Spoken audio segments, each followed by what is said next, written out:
All right, guys, we just got back in. I'm kind of cleaning up. So, like, what we build our jugs out of are just styrofoam, or the styrofoam, I guess, pool noodles you can buy at Walmart.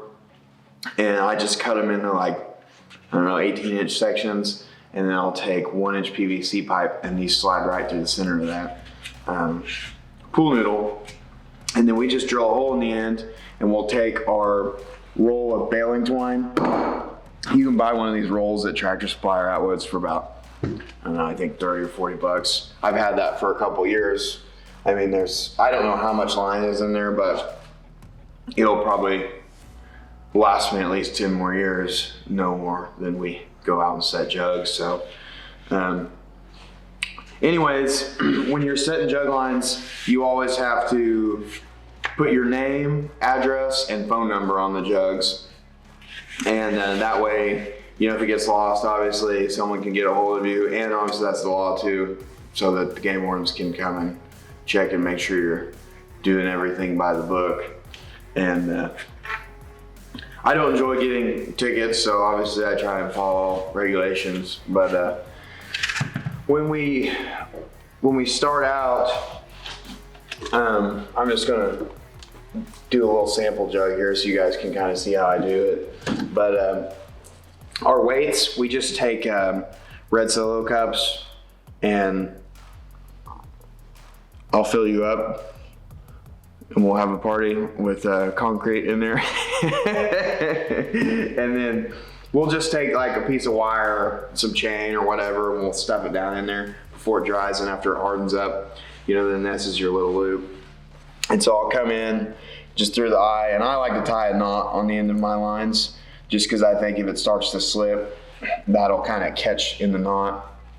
And I just do, about 3 or 4 half hitches in there and pull that through. And then it seems like most of those catfish hover. We're gonna catch fish on all 3 hooks. We set 3 hooks per jug line. But I would say 75% of the time we catch the majority of our fish about 1.5 to 2 foot off the bottom. And so what I'll do is I'll come up. When I'm sitting in the boat, we rig all these up on the boat and just pitch them over the side. That way we don't have a tangled mess on our jugs. And I'll come up about 1 foot, 2 foot, whatever, and bend that line back on itself. And then I just do a little loop and bring it back through itself and tighten that up. And then I'll pinch my end. And it really doesn't matter what size hooks you use. I like a bigger hook. These are a little small for me, but these are a 6/0. Just the laser sharp eagle claw hooks. I usually like to use the rounded hooks where they'll set themselves on the fish, but these work just fine. It's just, I think, personal preference. So then when I'm ready to put the hook on, I'll just slide that through, loop it over the hook, and pull it tight, and then you're ready to put your first perch on. And then we'll come up, do another one, and then another one, so you'll have 3 total. And then once you have this, once you drop it down, why people don't have as much, like, people always catch fish on jugs, obviously. If you're wanting to catch a lot of catfish, this is the way to go. But as far as getting 2 and 3 fish per jug line, a lot of people say like, oh, that's pretty rare to do, but I personally don't think it is. It used to be for me, but there's a guy at my work that does this pretty regularly. It's a big hobby of his, and he taught me the setup, and I just kind of mirror what he does. But once we have this set on bottom, I'll pinch that line type at the water level right here, and then I'll come up about 3 or 4 inches and cut that line right there. Tie it off to my jug, and then that way, when your jug's floating on top of the water, you're kind of at a little bit of an angle. So your line is tight, and when that catfish comes in and grabs that perch, he's sucking down on your float, and it's setting the hook for you.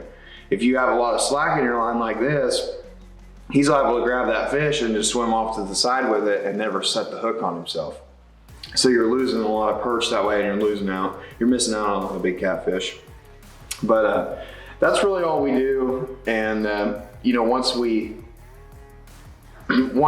are ready to pull our jugs and everything, I'll just cut them loose from the floats, throw them up on the front deck or back in, you know, our little box or whatever, and stuff them all in a 5-gallon bucket. That way you don't have lines and hooks all over the boat, getting snagged on everything. And I think it's just a lot cleaner setup, and it's a lot easier to do at the end of the day. But some people like to pre-rig their jugs, and there's nothing wrong with that. We've always, you know, when we first started, that's what we kind of did. But I just find it easier anymore to make them up as we go.